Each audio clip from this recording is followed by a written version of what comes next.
If you spit blood when brushing, you could have early gum disease. Help stop the clot on early gum disease with Parodontax toothpaste. It's 4 times more effective at removing the main cause of bleeding gums. Parodontax toothpaste. This summer, choose your dress at Ackermans. They're the perfect choice for those hot summer days.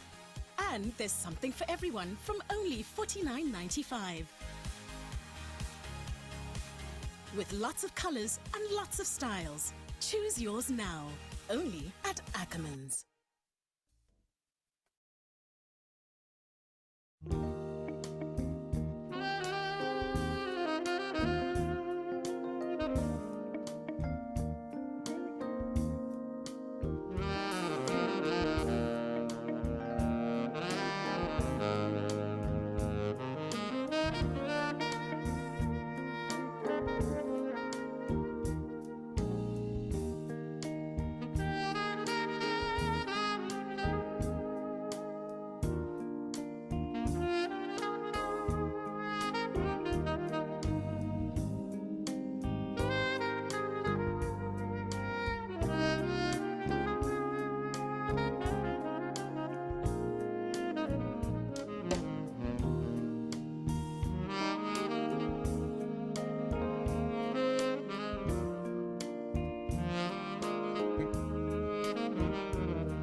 Fabry Goddess, the new fragrance.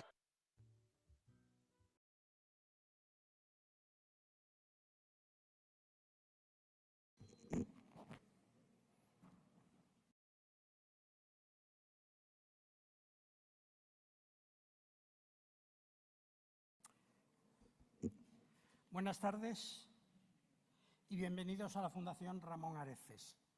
En su nombre, quiero agradecerle su participación en este acto.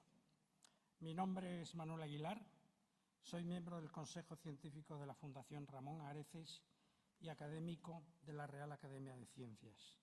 Mi especialidad es la física experimental de altas energías o física de partículas elementales y en la actualidad soy investigador .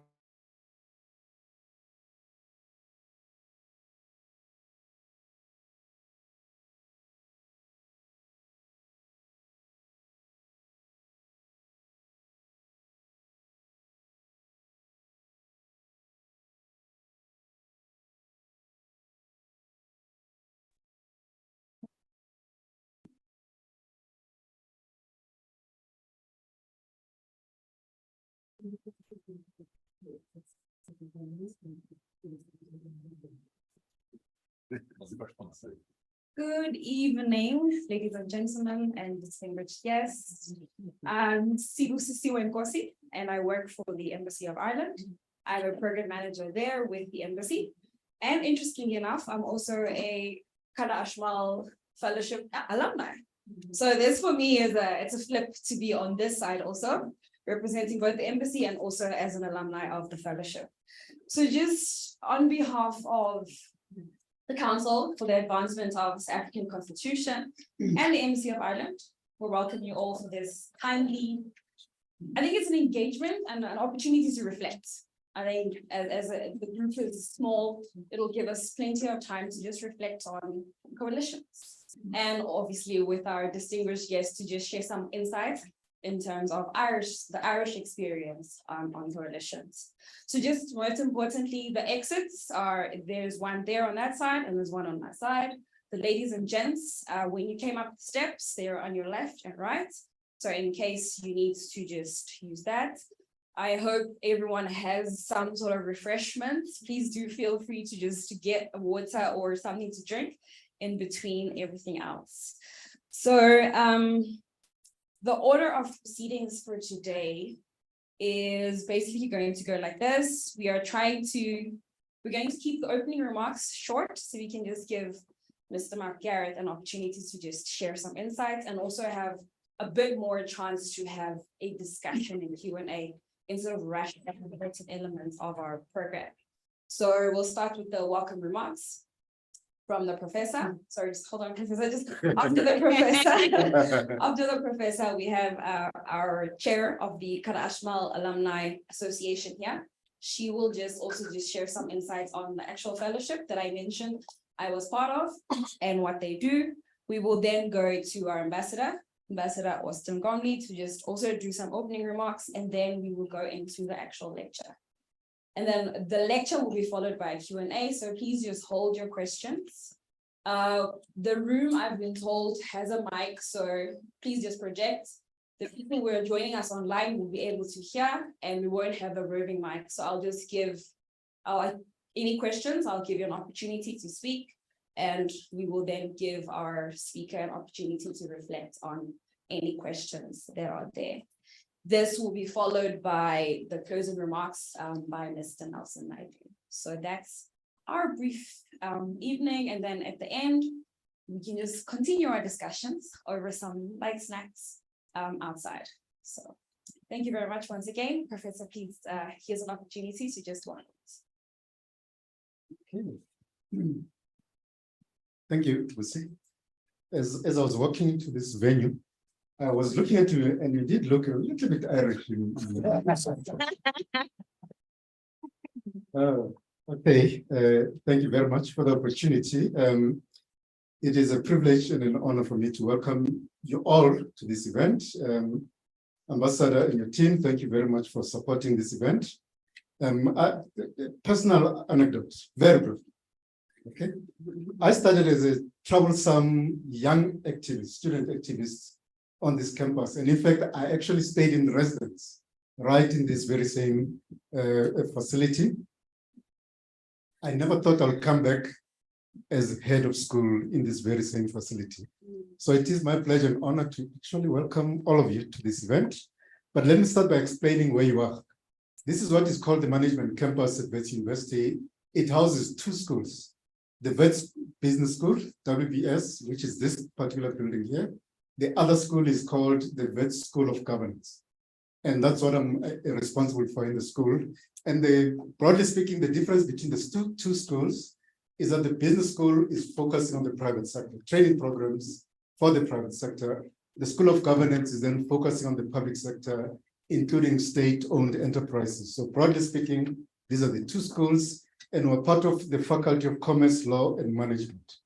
And our vision as a school is to become the continental hub for deep discussions about public policy, governance, leadership, but most importantly, to enhance the capacity of the state sector in South Africa and the rest of the continent. We offer academic degrees on broad areas such as governance, ethics, leadership, policy analysis, and professional development of senior managers and leaders in the public sector. We also see ourselves as conveners and providers of safe spaces and platforms for policymakers, academics, and activists to converge and exchange views about the numerous challenges facing our country, the continent, and the rest of the world. We do this because we believe that these are very trying times for our country, and these times require thinkers, intellectuals, activists, civil society to collaborate, raise their hands for the benefit of our grandchildren. This event, in my views, is testimony to our commitment to be part of the journey to find lasting solutions to the problems and challenges facing our nation. Our citizens are hungry for strong ethical leadership, hungry for basic services, hungry for food, quality education, and even basic things such as food and water. But they're also hungry for a new generation of Kada Asmals to emerge in our country.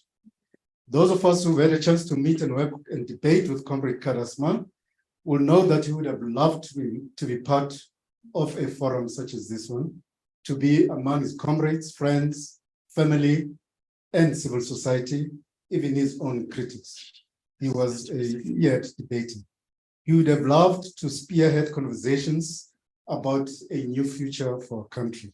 And in conclusion, I'd like to thank CASAC for choosing our school to host such an important event, and especially about one of my favorite leaders, Kada Asmal.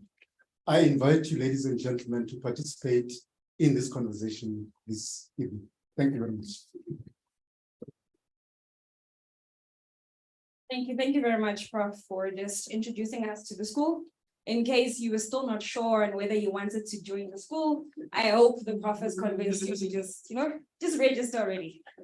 So thank you very much. And just reflecting on Kada Asmal, which is why we are here. So thank you very much for reflecting on him and his legacy, and also just putting a challenge to all of us that, look, we need to be thinking and having platforms like this to discuss critical issues, especially at this crucial time for us as a country.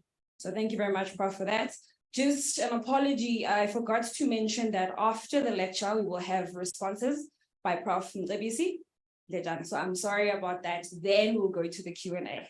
But moving along, I'm going to give the chair of the Kada Asmal Association alumni, Miss Bengu, here's an opportunity to just reflect briefly on the alumni and share with you.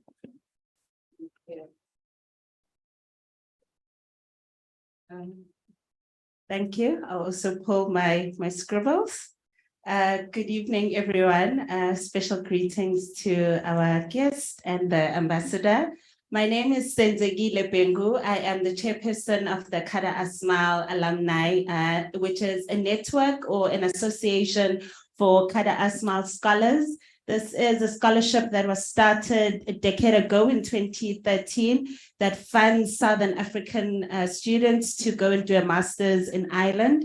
And we are proud as we celebrate our 10th year of the scholarship to also be celebrating over 100 fellows that have gone to study all over Ireland, have studied degrees ranging from human rights, agriculture, peace building and development, and many of whom have practiced those skills that they've studied, including myself.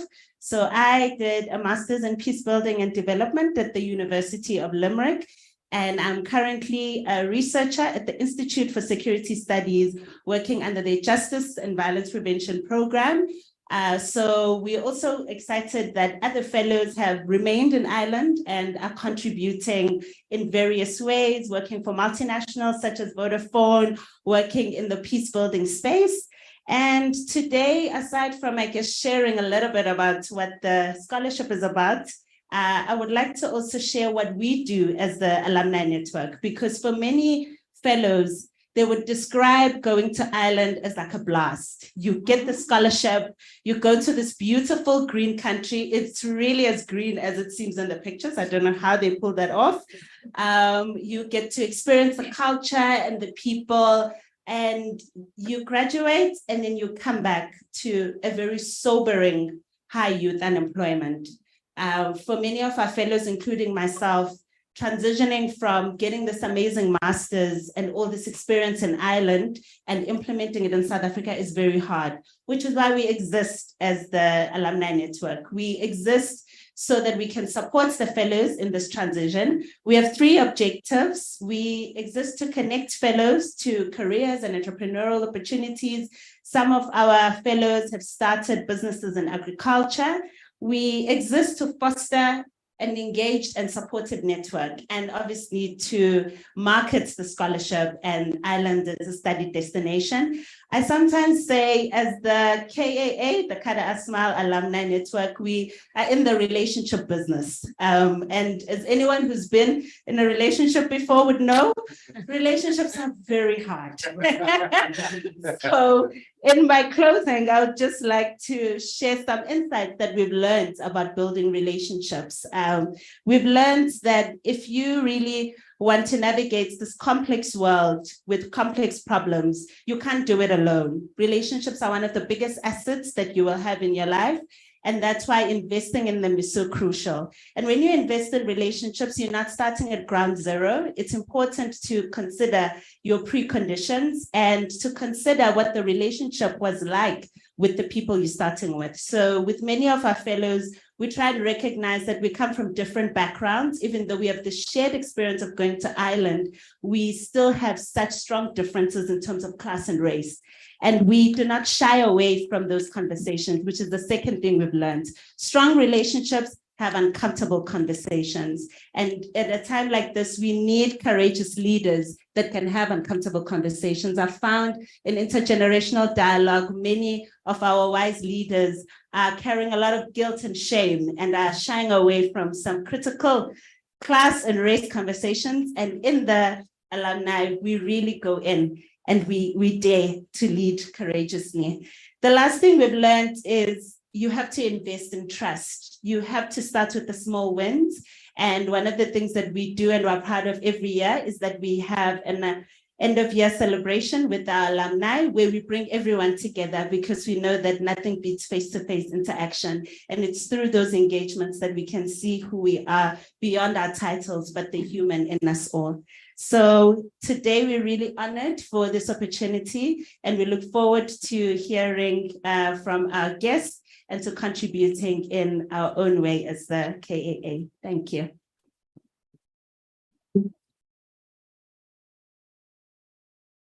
Thank you very much, Senzegile, for those insights. And I mean, uncomfortable conversations. I just needed to highlight that again, that these are indeed uncomfortable conversations, but they're very critical and need to happen. So thank you for highlighting that and also just showing how the legacy of the Kada Ashmal is showing up in the actual fellows and those fellows who are now back in South Africa and doing their part in the whole bigger picture. So thank you very much for those insights. I am going to now give our ambassador an opportunity to just do opening remarks and also to introduce and give a brief bio to our amazing guest for today. So Ambassador, over to you.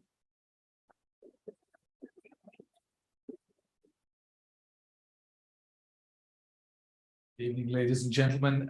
It's a great pleasure to be here in Wits University. Thank you, Professor, for the warm welcome. I've been in South Africa for just over 2 months, but I've been to Wits University 3 times. So there's something special going on in Wits University, that's for sure. I would like to start first by thanking Lawson Naidoo of the Council for the Advancement of the South African Constitution for this initiative in organising the prestigious annual Kader Asmal lecture. Lawson told me he's been through 4 ambassadors, so talking about relationships. So that's like 16 years of relationships, so I think it's in good stead, and we will continue in that vein. We're delighted to have worked closely with Kazakh in organising Mark Garrett's visit, and just to say thank you to Mark for coming all the way from Ireland. I'll say a word or two about him just a little bit later. This is the 30th anniversary of diplomatic relations between Ireland and South Africa, established in 1993, just before the democratic transition. The last European Union member state, of course, to recognise, to establish diplomatic relationship, which was appropriate. It's also the 10th year of the Embassy's fellowship programme, of which we're very proud and which is named after Kader Asmal. I'm delighted that the chair of the Alumni Association, Sensi Bengu, who spoke very passionately, is with us here tonight, as are a number of other fellows. The late professor, his name has a powerful resonance in South Africa still and in Ireland, and we're proud to support the lecture. He taught law, as most of you will know, for 27 years at Trinity College in Dublin, specialised in human rights law, labour law, international law. He co-founded the Irish anti-apartheid movement in 1963, served as chair until his return to South Africa in 1990, and he was part, of course, of the ANC team that negotiated transition to democracy, served as a minister in 2 ANC-led governments. The fellowship, as has been said, has supported over 100 South African students complete master's degrees in Ireland over the years. And it has been said they've gone on to take up leadership roles in South African government, civil society, and business, and many other walks of life. We're proud that the fellowship particularly targets young women and students from communities of historical disadvantage, and of course that is intentional on our part. One of the fellowships each year is set aside for a dedicated scholarship in human rights law in Trinity College Dublin. The Kader Asmal Human Rights Award, as is known, which we offer in partnership with Kazakh, is another way of honouring the brilliant legacy. We're often struck by the similarities and differences between Ireland and South Africa, from experience of history to colonialism to liberation. An interesting point of similarity is that in Irish politics was largely dominated for many decades since independence by one party, born of our liberation movement, inverted commas. Eventually in the 1980s, of course, that party's share of the national vote slipped and new arrangements were required in order to govern effectively. So every Irish government since 1989 has been a coalition.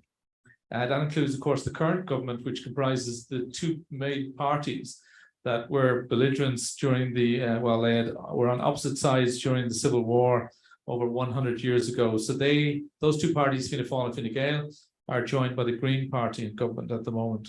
So South Africa faces election year next year. There may be a possibility of coalition government for the first time, we understand, at national level.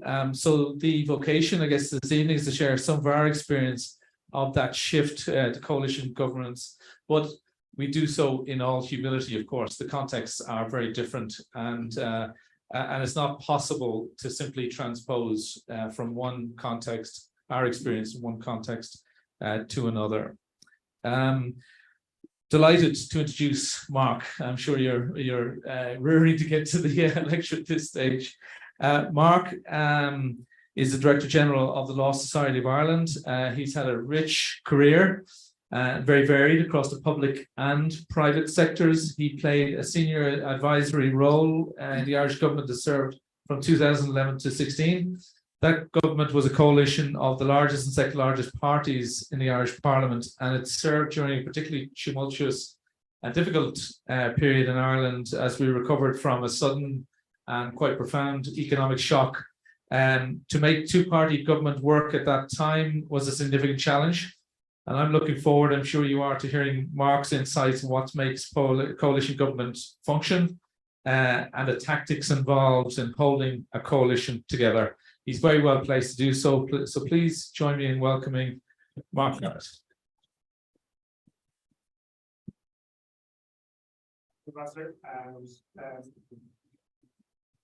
Set up here. First of all, I'd like to say thank you to the Ambassador and the Embassy and to the Council and to the University for hosting this evening. And it really is an honour to be here and just to have an opportunity to speak about the Irish Experience Coalition. But before I begin again, I think perhaps, I think from the chair of the Cather Asman Association alumni has basically summarized my speech in one word, around relationships. And you have everything you need to know right there and the difficulties that arise for anyone who's ever been in a relationship. And I think that is what coalition ultimately is. But I also want to pay tribute, obviously, to Cather Asman as well. I mean, somebody who is, without doubt, still resonates in my home of Ireland. And, he's certainly a personal hero as someone who was a very visible leader of the anti-apartheid movement in Ireland during my formative years. He's fondly remembered by many, obviously as a law lecturer in Trinity, but also as founder of the Irish Council for Civil Liberties and for helping the Social Democratic Labour Party in Northern Ireland write their constitution. There are many contributions he made and many allies and many friends that he made during that time. I'd also like to take this opportunity maybe to pay tribute to one of them, my own good friend and mentor, Bride Rosny, who was an advisor to President May Robinson for many years, who died last month and who, in common with Cather, was a champion for human rights, and they worked together on many campaigns. She instilled in me and many others, as Cather has clearly as well, the passion for public service, for justice, and for human rights. I've been asked to speak a little bit today about the potential for coalition governments, and I think from reflecting on both the broad Irish experience as well as my own, I would like to. Oh, okay. No problem at all. Everything for the camera here. And I do feel, I feel sorry for the audience in the sense you have to look at me twice clearly. There we go. So look, we're reflecting on coalition, but both from a broad Irish experience as well as my own while being in coalition. But the first thing to say is it's clearly not straightforward. It has the potential, despite that fact, to offer stability in turbulent times while implementing a program of significant reform. So over the next 30 minutes or so, what I'd like to do is cover a number of themes relating to that experience. First, I'd like to briefly cover the history of coalitions in Ireland. I think from the long norm of single-party government, the Ambassador referred to the more recent becoming the expected way of government. And then I'll spend most of my time really covering some of the formal and informal structures that have been built to support coalitions, from an agreeing a public policy programme for government, annual reports on progress, the role of cabinet committees, the role of leaders and leaders' meetings, as well as the role of political and policy advisors. Throughout my remarks, I suppose I'll mention how coalition building is not just about government formation. In Ireland, it has become a way of policy making and law reform that includes the growing role of parliamentary committees, pre-legislative scrutiny of proposed laws, the experience of how to ensure the introduction of major social change through recent referenda that we've had in Ireland, and coalition building's role in social partnership and the Northern Ireland peace process. There's lots and lots of elements to it. And finally, I'll try and draw some conclusions and some learnings if there are winners and losers from that process in the Irish system, and from our experience, there certainly are. So throughout the evening, I'll try and draw on my own experience of forming and living inside a coalition. And I'll also try and share some thoughts on the key strategic, political, operational challenges, as well as the opportunities of coalition from the Irish experience. But one thing I want to reflect on, perhaps the first thing to say, is that the title of this evening mentions a lecture. And clearly, as the ambassador said, the first thing I want to say is, I certainly don't intend to lecture anybody. We in Ireland, after many years, we're still learning what coalition government means. And there's no way we'd ever suggest that our experience in one country is applicable to another. Very much leave it up to you to draw the conclusions that you think are relevant for South Africa, rather than suggest that in any way that what happens in Ireland is either likely or even desirable to happen in any other country.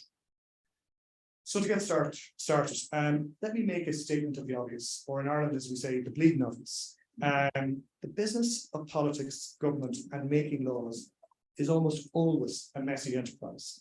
That's the case when things are relatively straightforward, but even more so in tougher times.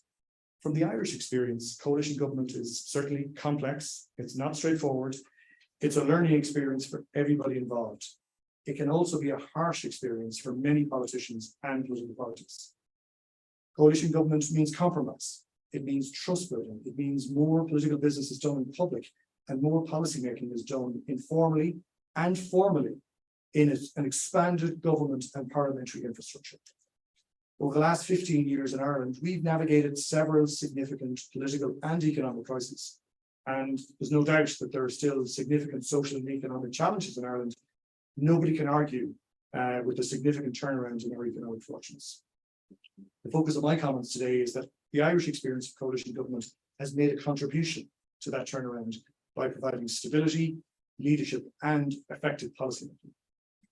Those recent crises in Ireland started in 2008 with the banking collapse referred to again by the ambassador, also the related housing market crash and the implosion of the Irish public finances.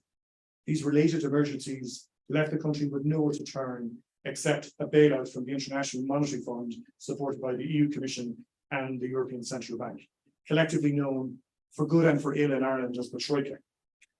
Irish employment, just to give you a sense of it, Irish employment at the time more than trebled in 5 years to mid-2012, peaking at 15.1%. Youth unemployment was over 30%.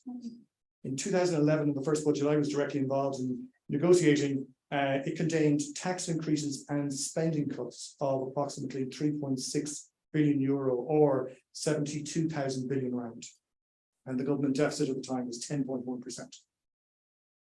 Yet Ireland today is a very different country economically to where it was just more than a decade ago. Currently, we're experiencing full employment with a record number of people at work, and we're one of the few countries in the EU with a government surplus. Historians, economists, and political scientists will, I'm sure, argue over the exact reasons for the turnaround.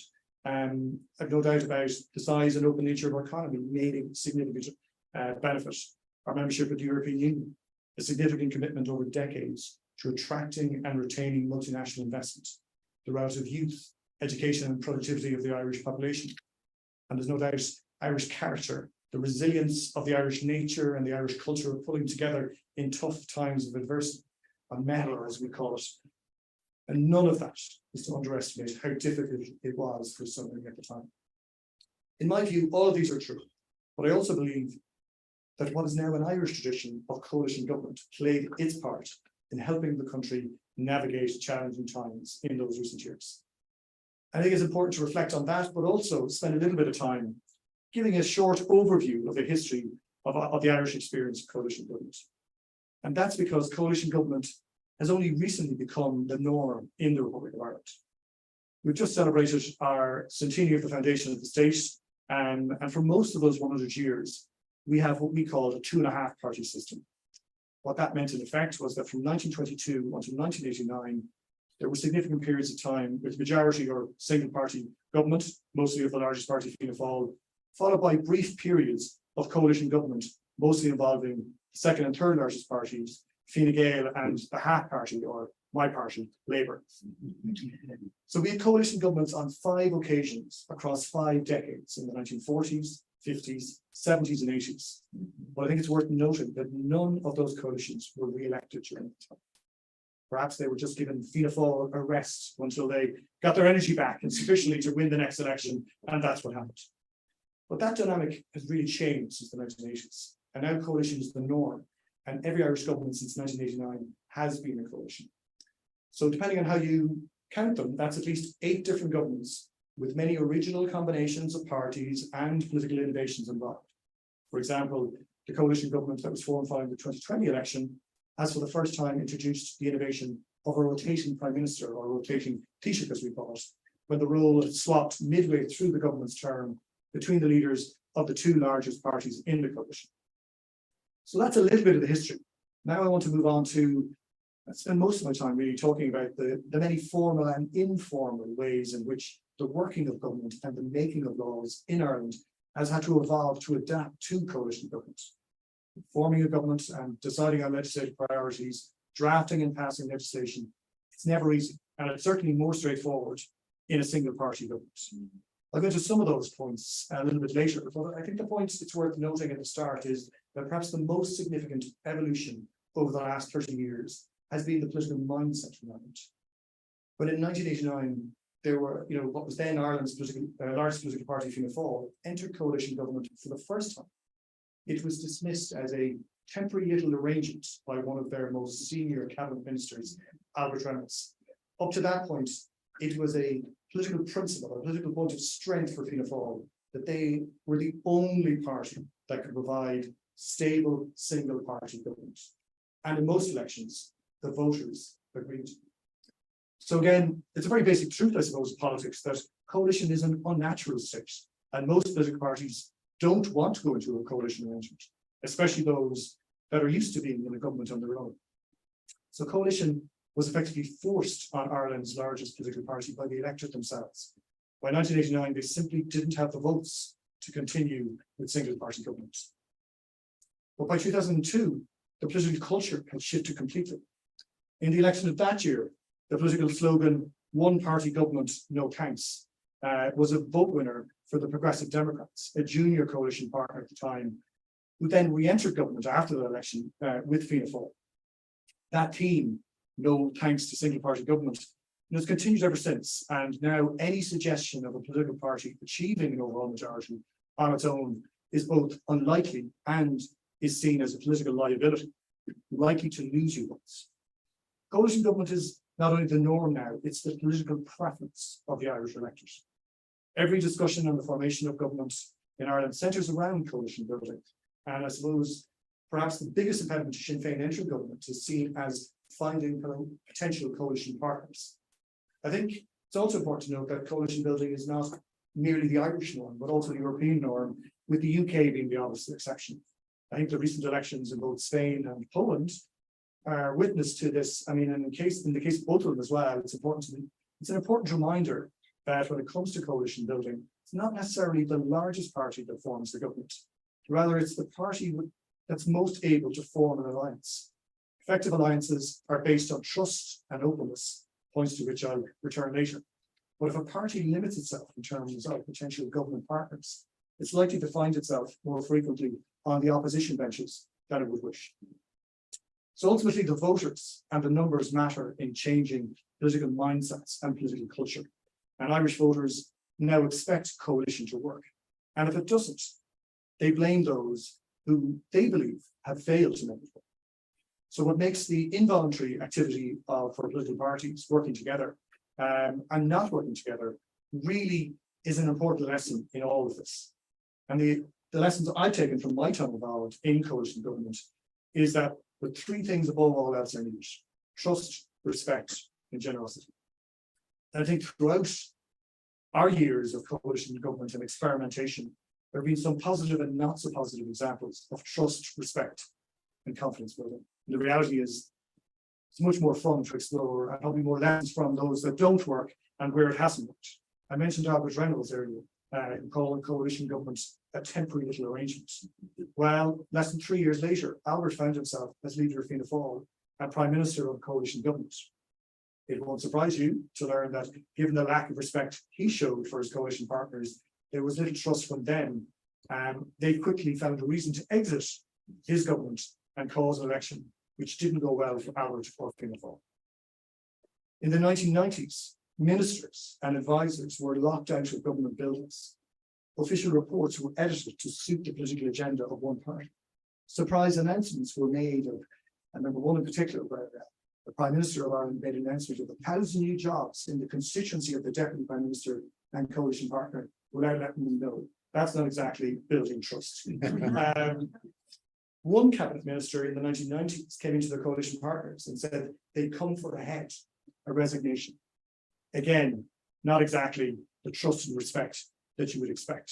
There's another example. After the 1992 general election, talks between Fine Gael and Labour broke down over what was seen as a lack of respect shown by the larger of the two parties, where the leader of Fine Gael effectively was seen to disrespect the leader and the senior members of the Labour Party, who simply said, that's fine. We will now go and make a coalition with another party. And they did for the first time, making a coalition arrangement with Fianna Fáil on that occasion, Albert Reynolds becoming the Prime Minister again. In contrast, during the 1970s coalition, there are stories of the two party leaders and they meeting every week over a bottle of whiskey in the Prime Minister's office. Coalition building, relationship building, an Irish solution to an Irish problem. So building that trust and respect is important, but so are the policies on which the government will focus. And the negotiations of that, what we now call a programme for government, is a vital part of coalition building. In the case of the government that I was involved in, the negotiations for that agreement and that programme for government took just under 2 weeks under enormous pressure because of the presence of the Troika. Contrast that to the minority government facilitated in a confidence and supply arrangement in 2016. Those negotiations took approximately 70 days or 10 weeks. So every situation is unique and needs to be treated in that way. So it's a naturally intense period of time for everyone involved. And there are many ingredients required, again, building trust, generosity in those negotiations, and respect for that agreement in the action. In the period before elections, an awful lot of parties, they really set out their own agendas, but they also plan for what the other parties may be planning. There's a great example of where you can be ahead of the curve by planning for the potential coalitions. A great example in 2007, where Fianna Fáil again had studied the plans of every other political party. So when it became unexpected that the Green Party held the balance of power and the negotiations began, Fianna Fáil were able to produce all of the wish list as part of the programme of the government within 24 hours for the Greens, whereas their other potential coalition partners said it would take at least a week to 10 days. Unsurprisingly, Fianna Fáil first Green Fianna Fáil government came to pass. They were ahead of the curve. So look, I think it's important to allow those negotiators, who are usually a limited number of senior politicians from each party and trusted advisors, they move swiftly then to be able to pull together those negotiations and also allow for time after the agreement to maybe discuss the more complex, the more controversial policies. The general Irish experience is that party leaders don't participate in those negotiations on the policy program. Instead, they set the boundaries, they set the expectations and the criteria for negotiations, and are briefed daily by the teams. The leaders remain focused on the strategic objectives of the government, on cabinet formation, and they're available to agree any of the outstanding issues and ultimately the final programme. With all that said, there's an argument that given the uncertainty and volatile times we now all live in, that a line-by-line approach to policy agreement are losing value, and we're moving away slightly from that as well. It's evolving so to ensure that the top priorities for public and national need are focused upon instead. So once the government is formed and we're building the formal and informal structures around coalition become the enabling scaffolding which help it work. In other words, creating that scaffolding around the policy platform is as important as agreement. In Ireland, an independent civil service plays an important role in facilitating and advising on policy and its potential implications. They advise political parties in advance of elections on their manifestos. They cost them for those political parties, independent of government, of the political side of government, to ensure that the policies are robust and are a starting point for the negotiations post-election. We've developed a sophisticated cabinet committee system to allow for the coalition leaders, the relevant cabinet ministers, their senior civil servants, and policymakers and policy advisors to share present policy plans. Before they reach the cabinet table, it's vital. This enables them to discuss complex, sensitive issues which may cause public unease, the options that are available, the costings, the budget overruns possibilities. The stark facts can be considered and firm views can be made. All of these in advance of cabinet committees, we have senior official groups who meet approximately a week in advance. Political advisors also attend these. Documentation is shared and discussed. It's a constructive forum to draw out the key issues in advance of the cabinet committee. It provides a view of what is coming forward and reduces the element of surprise, which never goes down well. There are times when extraordinary measures are used. During the financial crisis, for example, a special cabinet committee was established called the Economic Management Council, which would have limited membership of party leaders, senior economic ministers, senior civil servants and advisors. It focused on managing and progressing economic matters and the negotiations with the Troika. We also dealt with emerging issues during that period whenever the Troika were involved. It was, from my perspective, an extremely effective and agile committee.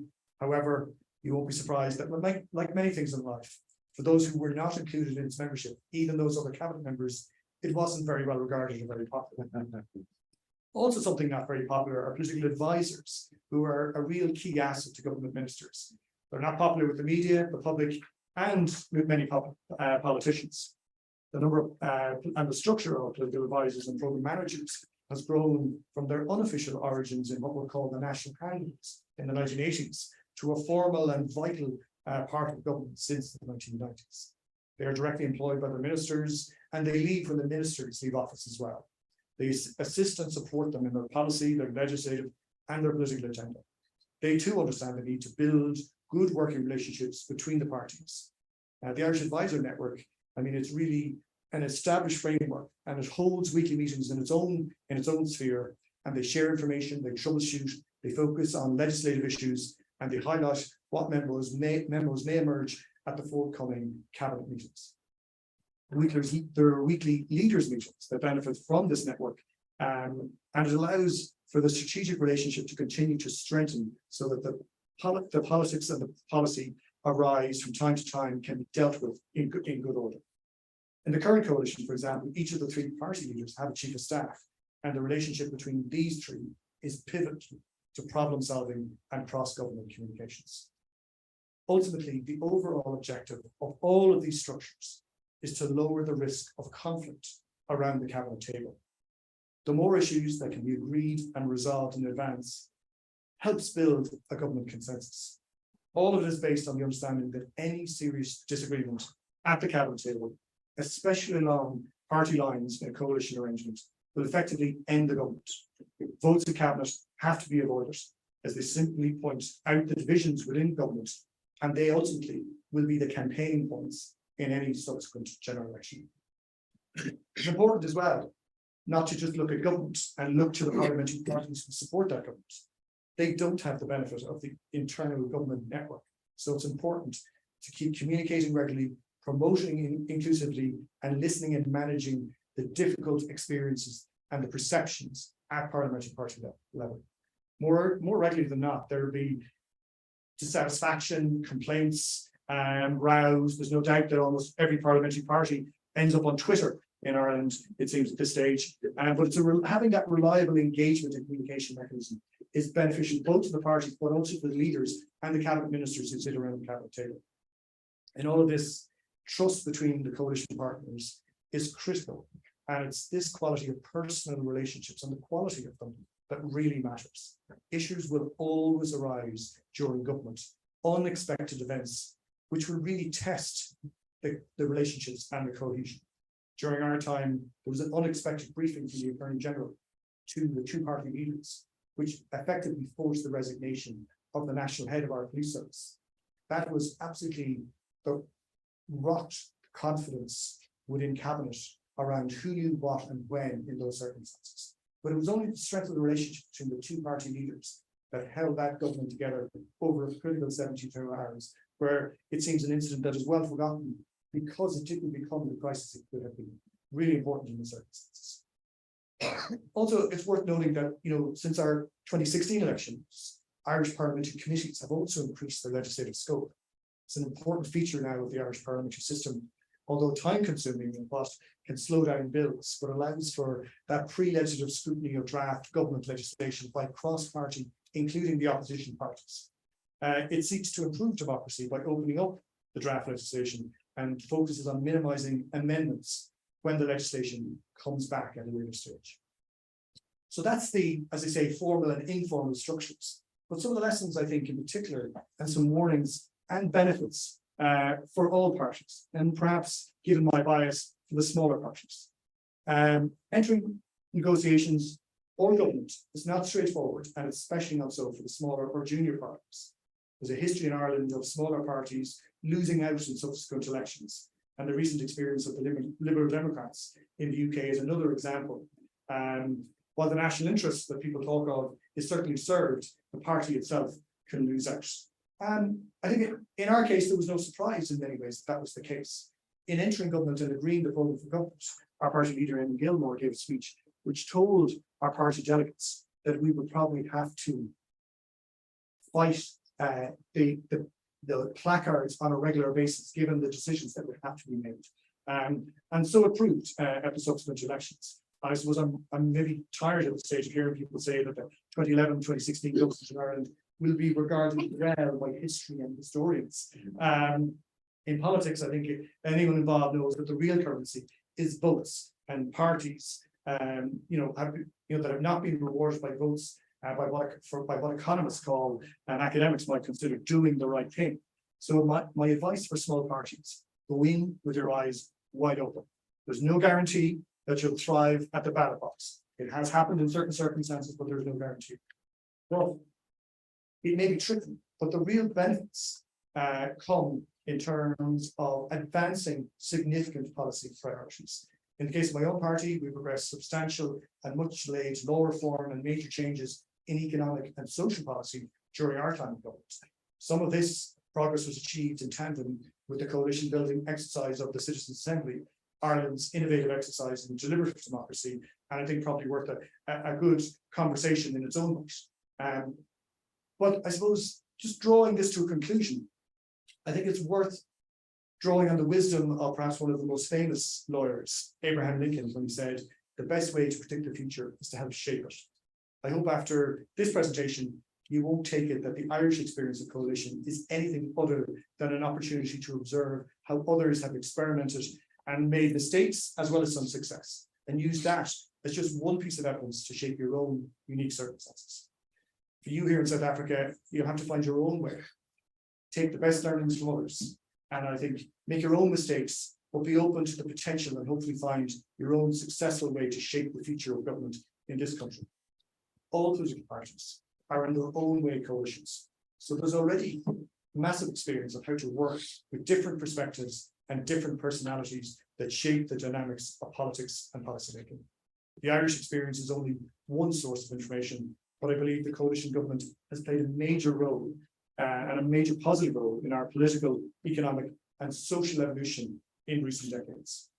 That really includes making our way through those economic and political crises of the last 15 years and the social changes that have come with that. But I believe coalition government and coalition building has also played a vital role in all of the social change Ireland has gone through in recent decades, as well as the Irish peace process, by allowing different parties in the Republic of Ireland build important relationships in Northern Ireland and across the UK. So there are many lessons from history, but a very basic one is that trying to export political experiences from one part of the globe to another is rarely, if ever, going to work. So, as I mentioned earlier, the phrase "an Irish solution to an Irish problem," and we've certainly done many of those. It's both a compliment and a criticism, but perhaps best place to give the context to the lessons that I've tried to outline here. So, as you explore your options here for South Africa, I want to wish you the best of luck and comment that there are many people willing and able to discuss ideas and experiment with you if you feel that's beneficial. As the old Irish saying goes, "Good night, on board. May the road rise to meet you and make your journey as easy as possible." Thank you very much for your time.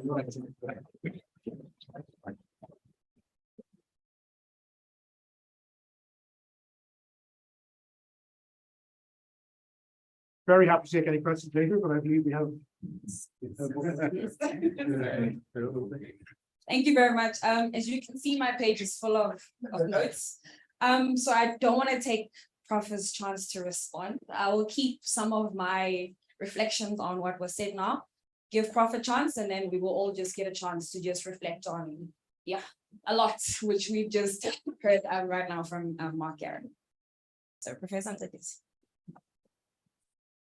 I didn't have the benefit of your speech, I'm afraid.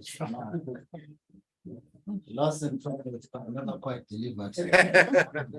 But I did read your piece in the City Press, so my remarks are based on that. And I also wrote a few things as you were speaking now. My comments, by the way, I'm gonna time myself. I'm gonna speak for about 15 minutes. Really, I'm just taking the first bite at your speech.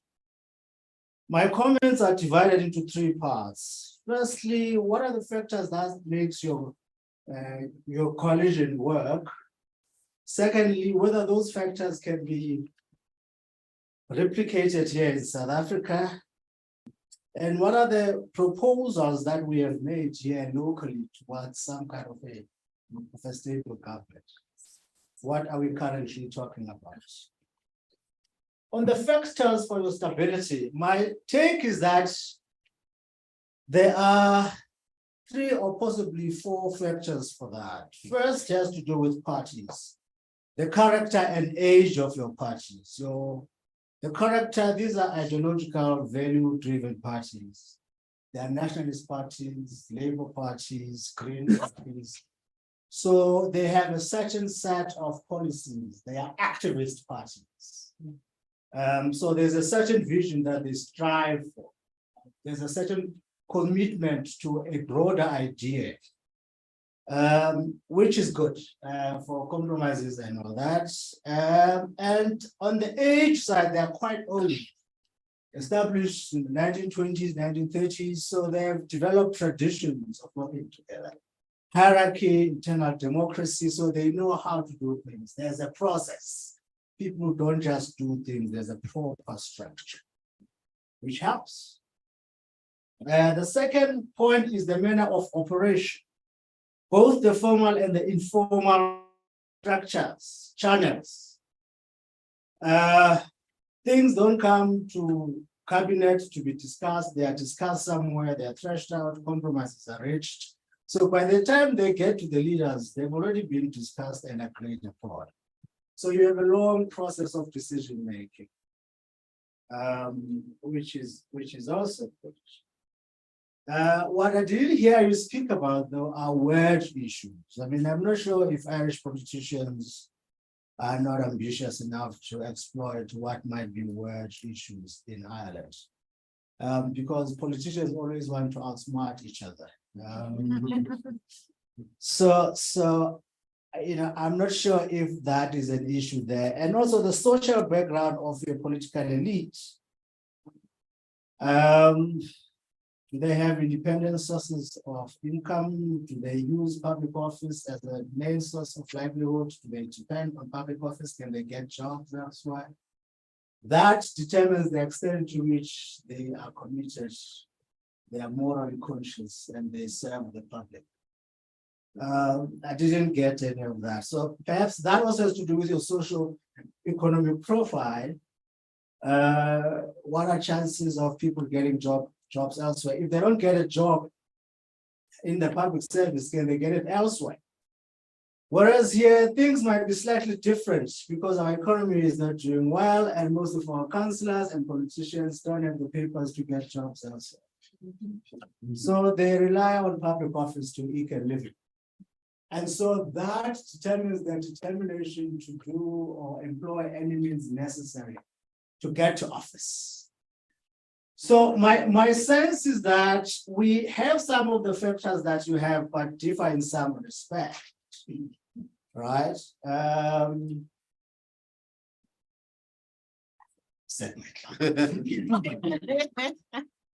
And so, yes, we have some of these factors here, but one has got to make some kind of a qualification that we've only had a local experience of coalitions here. We don't have a national one. And when we go national, things will be slightly different, I think, as I will discuss that. So the local experience, what does it tell us? We do have these informal structures, for instance, here at home. Politicians, even though some of them come from different communities, there's a racial divide, there are historical animosities, but there are meeting points. There's a well-developed civil society that has managed to bring politicians together. And most of these politicians have common funds that bring them together. And so establishing informal channels should not be a problem. We can certainly have that, and most of them anyway come from the same community. The difference though, I'll just say a few things, not to go into detail. The difference though with us is that we have multiple parties, small, multiple parties. Most of them are new and very materialistic and patron-based kind of parties, which presents a problem because they don't come across as reliable partners. If you have a patron-based party, one guy in charge wakes up tomorrow thinking differently, decisions are not processed. So that you don't know who to approach because one person takes a decision. So it is very easy for government to fall apart because the leaders woke up thinking differently. New also in the sense that everybody fancies himself as the leader of the party. They are new, 2 months, 3 months. I mean, there's a party in P, Northern Alliance, they're constantly fighting. You have many others, the AIC, all these small parties haven't worked together. So there's no tradition of working, there's no hierarchy. There's a lot of instability within. And so they're constantly fighting against each other. And this one will align himself with a different party, and that coalition will then collapse. So the newness of parties, lack of internal democracy, and the smallness of parties. Very small, 1-seat party with about 1,000 votes. They were lucky enough to sneak in. They don't know if they'll come back in the next election, and are doubtful that they will come back. They don't have papers to get jobs anywhere else. They're like, oh, damn, I need to make as much as possible from this job. So very materialistic, patronage driven. And so you end up having lots of fights over positions, a certain portfolio because it has many contracts. They fight for positions because certain positions pay more money. So money plays a central damaging, corrosive role in our politics, which is why I was curious about the socio-economic and the social background of your guys in Ireland, because this determines how they do politics. The level of financial stability is quite important. The internal democracy, materialistic.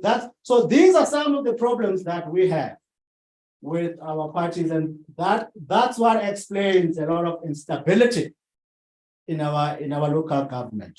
But when we lift our gaze at a national level and try to imagine what we might possibly have next year, my sense is that I haven't thrown any bones. I can't foretell the future. But I can certainly say with confidence that the picture will be different. Is South Africa likely to be as stable as Ireland? Yes, it will. Why am I saying that? I'm saying that because you will have fewer parties. That's why. If you look at the roster of parties that are now in parliament, pretty much have 3-4 big parties, right? ANC, DA, EFF, followed by Freedom Front, IFP and then Freedom Front, 14 or 10 seats, somewhere there between the two of them. So any of these 3 big parties can form a coalition. Any of these 3. The DA alone, obviously, as I talk about the DA going to some kind of an arrangement with many other small parties. Combined, if you look at the polls, combined, all those parties can hardly make 40%. So the DA won't go the route of small parties. The charter that they've drawn up is unlikely to yield them 50+1. So that leaves you with the DA, ANC, and the EFF. The ANC, there's a lot of talk, a lot of temptation. Some believe that the ANC should go with the EFF, but the ANC policy standpoint is that they must choose a stable partner. They are talking about a grand coalition. This is an ANC policy.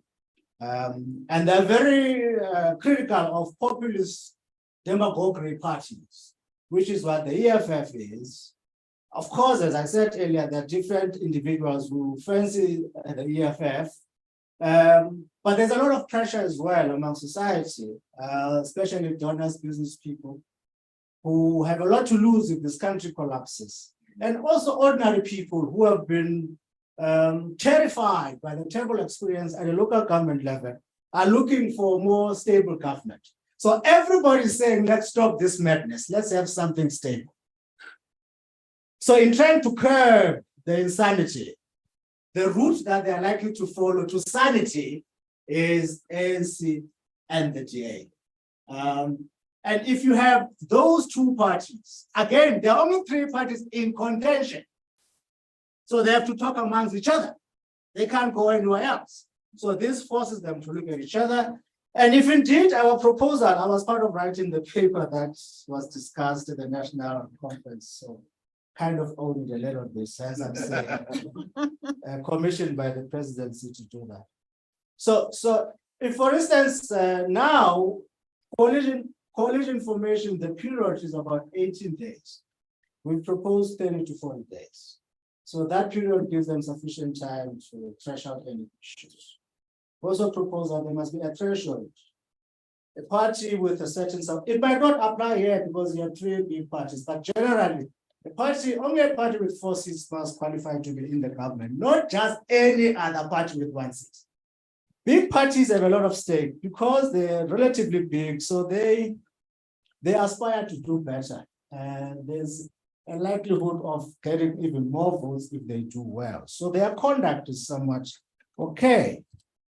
And lastly, the biggest party must lead a coalition formation.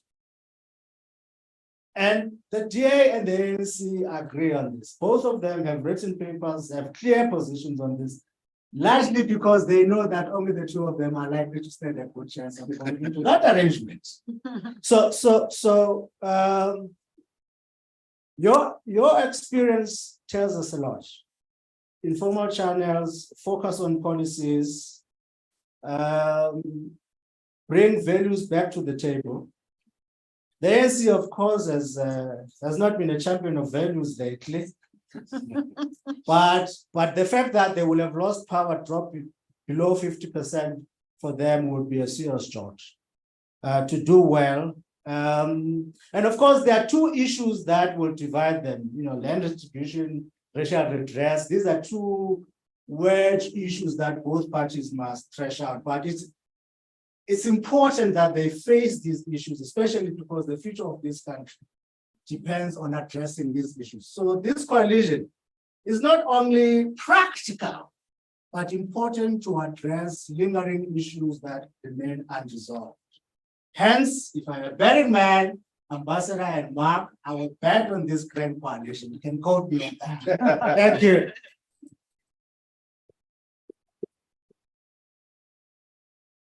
Professor Mcebisi, who is with the political science, Professor of Political Science at Jay, at a much bigger university, but this is alma mater of the big campus. Yeah. Thank you so much, Professor, for that. In the interest of time, Prof, you tried 15 minutes. Didn't make it, but you tried. So we'll give you for trying. But in the interest of time, I'm just going to open up. So Mark, with your permission, I know you noted some of the responses you want to give. Maybe I can just take 2 or 3 questions, and then you group that response along with the questions if we have any questions. Yeah. So just any questions to the room? Yes. Yes, thank you very much. I just wanted to know the societal pressures on politicians post, I'm sure, the notorious Fintan O'Toole the Ship of Fools, post 2007, that the angst amongst the populace in terms of who to choose to represent them, informed by the collapse of the Celtic flag and the attendant corruption to it, how that then becomes as a bearing on the discussions in coalitions. Just a quick question, so it's slightly off point, but it's an incredibly important factor for us in elections in South Africa, is voter participation rates, which we have seen declining really rapidly, especially amongst young people. And what has been the experience in Ireland in that regard? If I can just have one more. Thank you. In your opinion, is a coalition government a democratic government? Because if you put yourself in the shoes of a voter, they vote a certain political party to go and represent them in government. Now, that party can then go into a business arrangement with one or other political party, obviously to pursue their own political interests. If you take our situation where we've got historical polarizations, if I vote a political party into power, tomorrow I may find them in bed with a party that, in my mind, bludgeoned my parents to death, which is an unsatisfactory situation. We have seen in this country a situation where Johannesburg as a city is an example, where the mayor of the city comes from a very small party, it's clearly not representative of the majority of the voters in the city. Shouldn't the correct situation be that when parties register for elections, that coalitions must register separately for elections, so that the voters got an opportunity to vote either for a political party or for a coalition ABC or coalition XYZ, which declared upfront that we are going to work together in government. Thank you.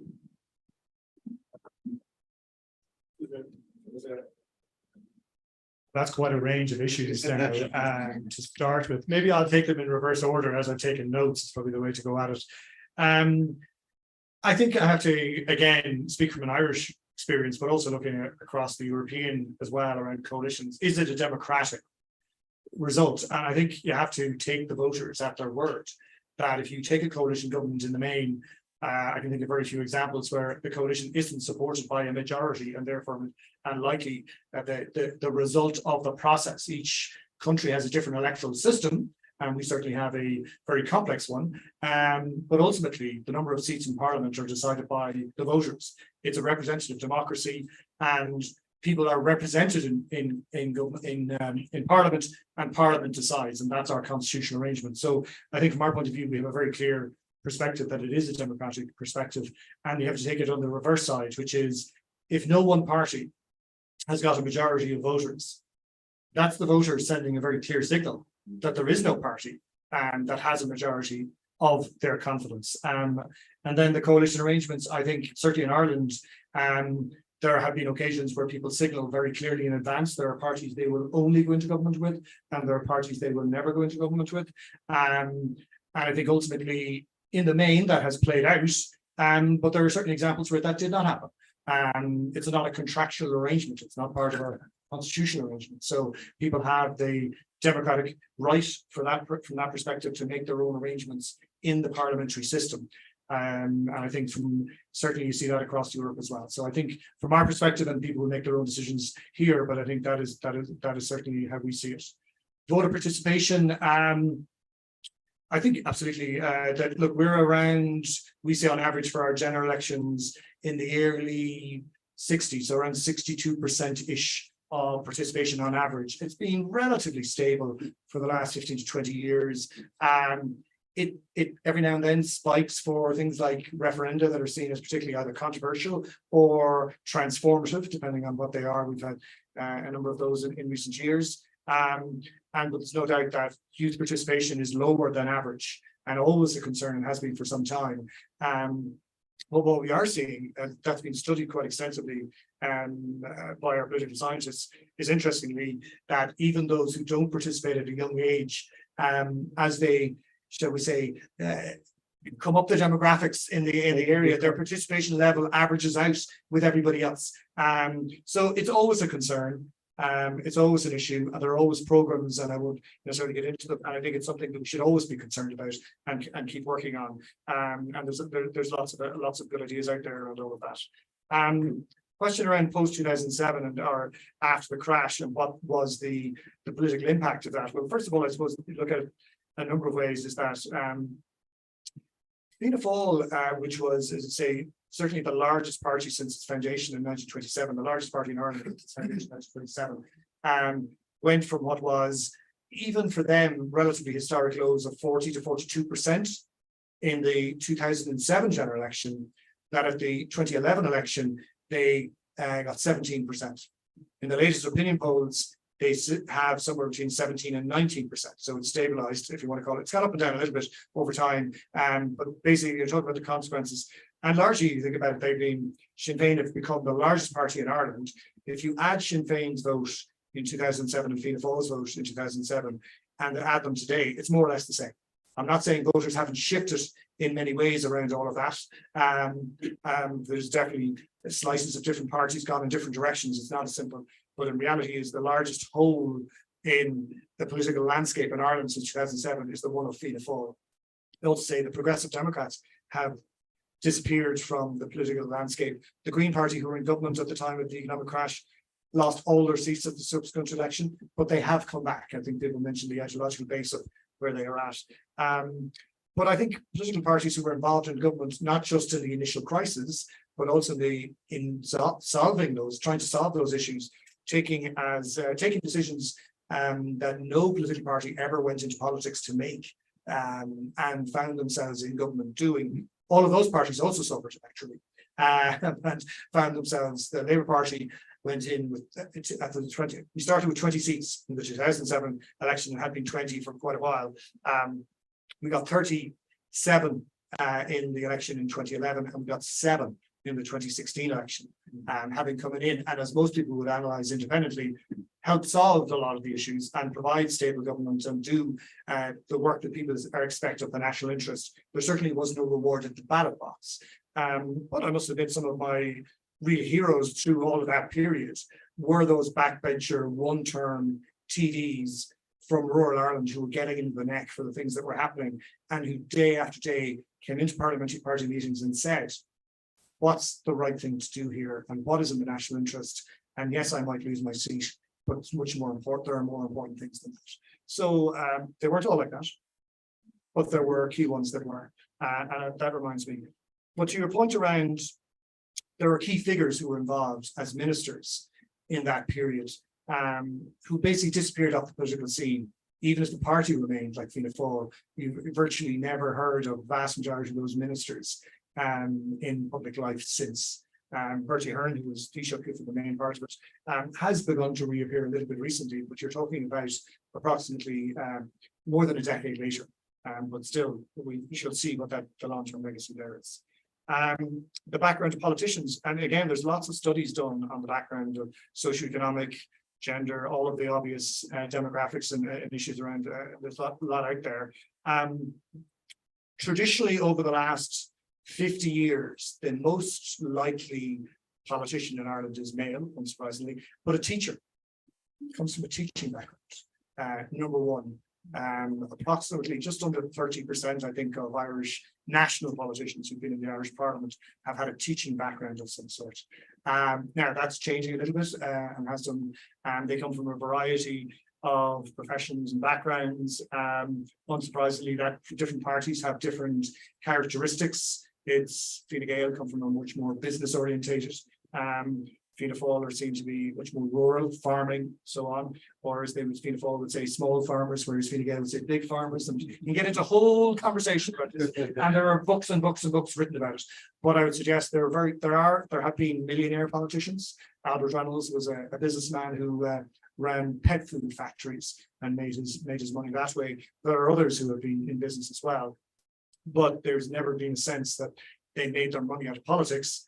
bar one in particular, very famous former Prime Minister Charlie Haughey, who was seen to absolutely have used the system deeply corruptly. There are other examples we can get into, but I think in general, the point made about payment, Irish politicians are paid well on average, and they are linked to what's called a principal officer level within the civil service grade, and they go up and down on the basis of that. And I know I say down as if it, people might suspect it never happens. It certainly did during the economic crash. Pay restoration has been a big issue for the last 10 years. But the politicians are at that principal officer level, which if you take it that a cabinet minister is paid at what's called an assistant secretary level. So you have a secretary general who is the head of a government department. The cabinet, the Taoiseach is approximately paid that. And Polish, the cabinet minister is paid the next level down, assistant secretary, and all the TDs are paid to the next level, and our senators are second house one down. So it's all pegged to senior civil service rates. It's seen as generous enough by international standards, deliberately so, to allow people from lower socioeconomic backgrounds to afford to be a politician, and that is seen as an important thing. There are some very significant exceptions from a number of years ago. We are, by international standards, seen as relatively corrupt-free in that circumstances. There's a deeply independent and deeply valued independence of our civil service. There is, in terms of procurement policy, the accounting officer for every department is the senior civil servant, not the minister. There's lots of other things we can get into around all of that. It doesn't mean corruption doesn't happen in Ireland, and no one believes that. But the idea that, you know, by international standards, we certainly have a very good rating in those circumstances. The patron parties talked about, I think, was a response as well. We have those two. But again, your analysis, which says that Ireland is and South Africa are different, I think no one has any doubts about that. I'll just give you some good examples of patronage in that context of probably the Charlie Haughey we talked about made a deal with one independent member of Parliament, Tony Gregory. It was known as the Gregory Deal in 1981, in which effectively he agreed to spending measures in that constituency alone, and you know, for support in government. It was really interesting. It was published at different times, and it was seen as, you know, depending on your argument, a good political deal or corruption. So it all depends on your circumstances. And we have a very long history of independent TDs across the country. Probably the most famous in the current environment would be the Healy-Raes of Kerry. I see some people wincing in the audience when I say that. But there, again, you're talking about people who are willing to do deals for public projects in their constituency that they feel are legitimate, hospitals, roads, and so on and so forth, in return for support. And governments have been founded with the support of those at times as well. So, you know, we certainly don't feel that we have any level of purity in these matters.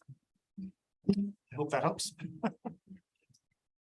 Thank you for the comprehensive response. In the interest of time, since we did start a few minutes late, I'm just going to take one last round of questions, responses, reflections, and then I will give over to Nelson Naidoo to just close off for us. So any pressing questions, I'm going to take one last round and then we can close it. No, thank you so much, Program Director. My name is Melusi Lukele. No, I just want to pose one question with regards to accountability. So in South Africa, we have a culture of politicians lacking accountability.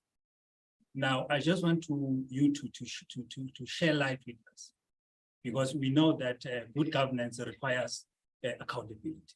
So I want you to share light with us as to how the Irish collusion was able to navigate such complex issues, because as the prediction says that in the next year general election, we might be able to, you know, be forced to enter into this marriage. So we want to know as to how we are going to make sure that we are able to deal with issues of non-accountability from those who have been given to you. Thank you very much. Yes, Professor. not a question, it's a comment. What I'm taking out of the presentation and the conversation are two key things for me. One is an independent professional civil service.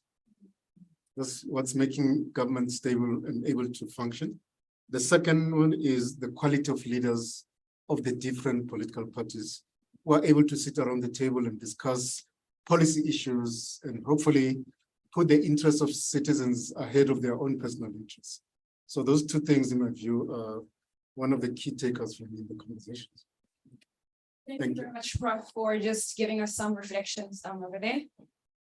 I just have a question. For effective coalitions, does there need to be congruence with policy? So what we find a lot in South Africa is that coalitions are made purely to kind of form a sense of opposition towards the ruling party, largely in the form of combating corruption. But we never know if there's policy consistency amongst the coalition partners. Is that an integral component of an effective coalition?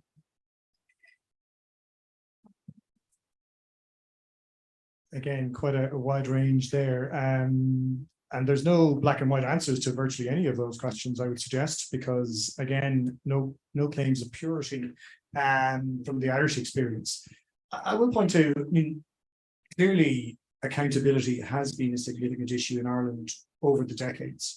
I'll refer back to Charlie Hawley again, where he, but not only him, there's several others, and there's no use getting into a whole list of names, but there's a particular postcode that I live close to in Dublin called 6 West, 6W it's called. It never existed until a very big brown envelope passed hands, and because somebody thought that the price, and it proved to be correct, that the house values in that area would go up substantially by moving from, I think it was Dublin 12 to Dublin 6 West, to be seen to be a more affluent area. And there was quite a bit of that. Charlie Hawley received checks from business people to the tune of millions and maintained an extremely lavish lifestyle, which nobody could account for. And you know, there were significant inquiries eventually as all of this unfolded over many years. Suspected perhaps, but never proven until eventually it all came out due to one particular businessman having being arrested in Florida. Let's get into other details perhaps about that later. But I mean, that all revealed a lot after the fact. But from that, certain things have come. And for example, we now have very significant declarations of public interest that politicians must make in ownership structures, not only for themselves and their spouses, political advisors. I myself, when I was a political advisor, had to fill out a public interest declaration. Any property that I owned, any business interests, any shareholdings, anything of any nature, it might be significant. And it's all well good filling out forms. But where does the accountability come? We then have a number of independent commissions who look into those and investigate them. And that's all fine. Maybe they work and maybe they don't. Then you have to have an independent media who will scrutinize some of this and when it gets published. And I'll point out that there are at least 2 ministers, junior ministers in the last 2 to 3 years who've had to resign from government because it was revealed by the media that they had not declared interest in properties in which they then sought planning permission for within their local council, some of which went back, this is my memory, 15 years ago. So we've learned certain lessons, but we learn lessons from mistakes. We don't learn them from ideological purity, I think, unfortunately. We learn them from those. So there is much more accountability today. But again, you take that planning commission's issue that I just talked about, ministers have resigned on. Those were issues which were many years old and only came to light after a number of years. But the declarations are a public declaration of which you have sworn to effectively and are a resigning matter now. If you have filled that out, somebody, one particular minister, basically, the rationale used was, I forgot I owned that house. So it doesn't go down well, as you can imagine, not only in normal circumstances, but when we're going through a housing crisis in Ireland. So that was an interesting one. The independent civil service and the quality of the leadership. Look, I think the independence of our civil service is something that goes back to the 1920s. There was an act passed, the Ministers and Secretaries Act of 1924. Sad that I know the detail of that. But I will point out that the Independent Civil Service handed it to me on my first day in government. But I think the point is that that is a long-standing and proud tradition in Ireland, and it is something that we value deeply. We've augmented it with the advisor system, and we believe it helps. But I think maintaining that independence, and even I, as you know, I was given a rank as a Deputy Secretary General in the government department. That was my rank as an advisor. And because of civil servants and like a lot of bureaucracies can be bureaucratic. But it was very clear that I was not in any way allowed direct to civil servant. And that was understood by me very clearly from day one, and understood by everybody. I could consult with, discuss with, argue with, surely, but direct never. And that was very, very important. Ministers and cabinet and government decisions could be made, but that's a different story. So it is really, really important. Quality of leadership, again, I claim no purity on this. I think there are some who have been better than others, and some who have had that sense of where they want to go and why they want to be in the positions they're in, and have put, I think we've been well served in Ireland. I've no doubt about that. We have across many parties, and I'll even, a really good story told to me by a very senior civil servant, talked about the national interest, where the government was collapsing in early 2011, and it was quite clear to everybody it was going to collapse. And interestingly, one of the key moments in the Irish political calendar is paying a visit to the Oval Office on St. Patrick's Day. Really important influence point for us. And it was quite clear the government could have hung on beyond that point. And it was pointed out that perhaps that might be put in jeopardy by the, shall we say, unpopularity of the government at the time. And it was, as I am told, the story was that that election happened a little bit earlier to ensure that that government, a new government, could be in place, to ensure a new Taoiseach could be in Washington. And even after all of the criticism we might have of different politicians, that was made in the national interest, not in a particular interest, because you can imagine an individual politician might enjoy the last circuit of walking around the Oval Office in these circumstances, but they saw it was not necessarily in the national interest. So we have, as I say, been well served. But, you know, back to Charlie Haughey, when we talk about others, and there have been other examples. And there are examples in Ireland where the leader of the largest party has not been the coalition leader.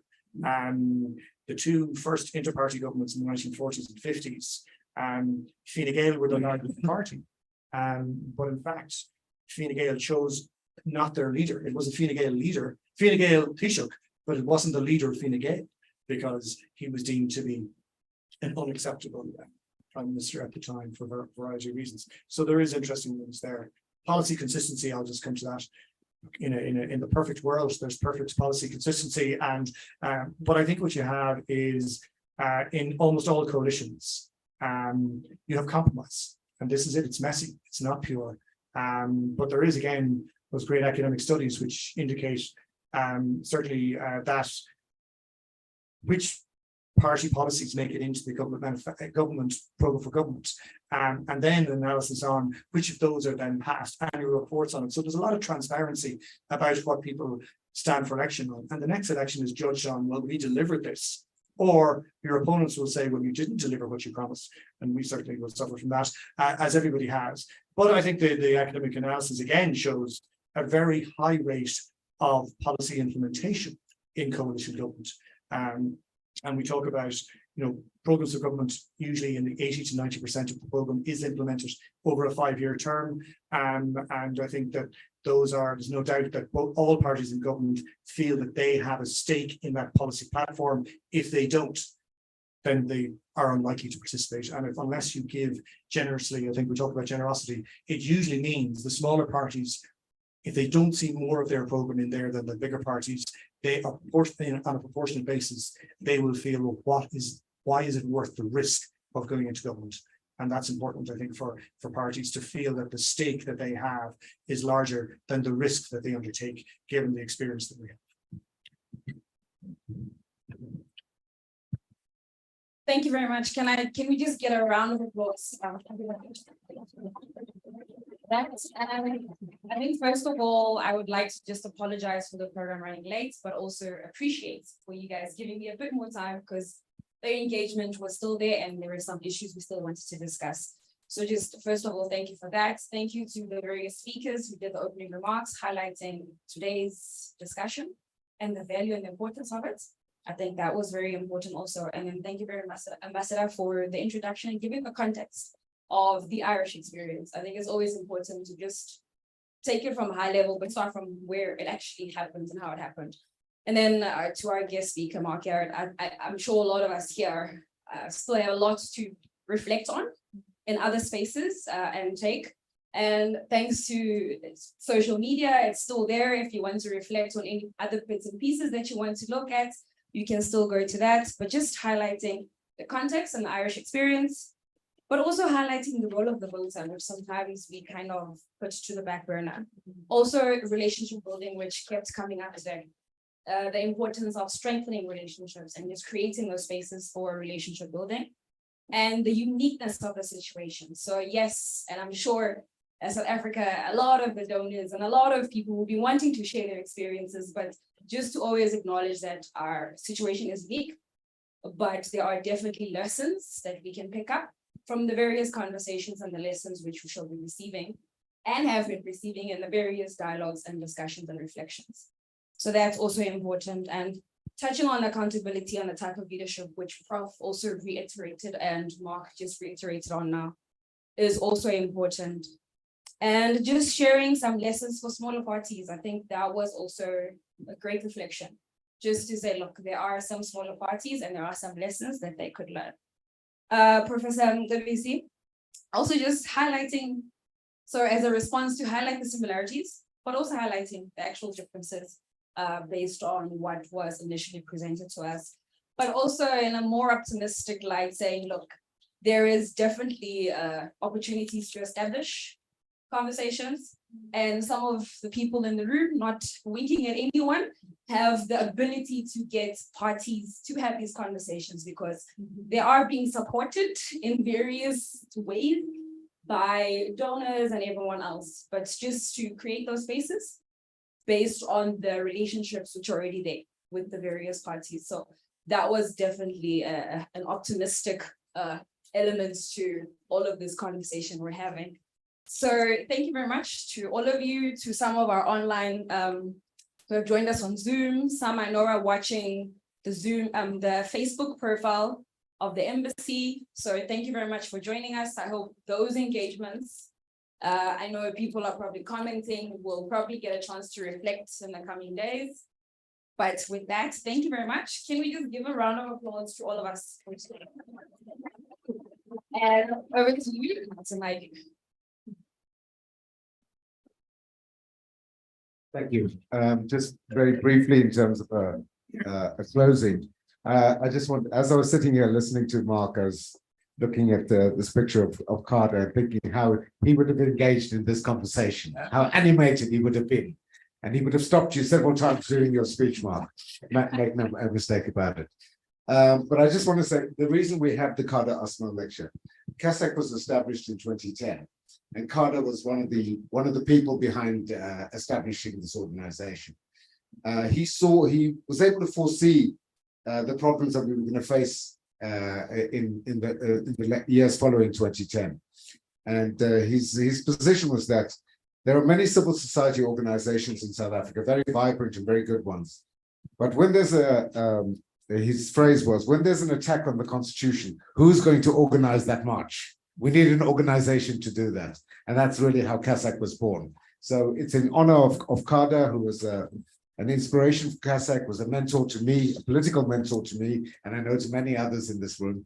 And when Carter sadly passed away in 2011, we decided to inaugurate this lecture to keep his legacy alive because it has so much meaning for all of us in South Africa. So to Mark, thank you so much. And I know you also have a connection with Carter from your day or his days in Ireland. And you know, the legacy that Carter has left is an incredibly rich one, and we're very proud as CASAC to be able to celebrate it every year. And with many thanks to you, Ambassador, and to the embassy who have supported us, not just with the lecture, but with the Carter Usman Fellowship Program over the last 10 years. And we really look forward to that continuing. Finally, a word of thanks to Temba and the Wits School of Governance for making this facility available for us. And a final thank you to my colleague Madania, who's sort of almost single-handedly from our side helped put this together. So thank you all. Please join us outside for some refreshments and hopefully we'll continue the conversation there.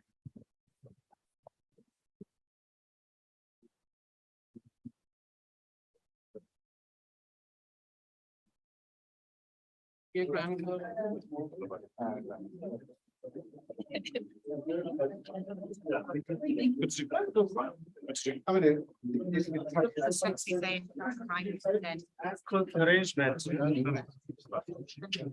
The Minister Secretary of Nudge 24, like, yeah, where are they? It's buried down there, yeah.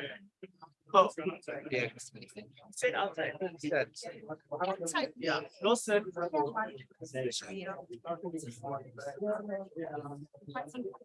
What is? They have representation, you know. So,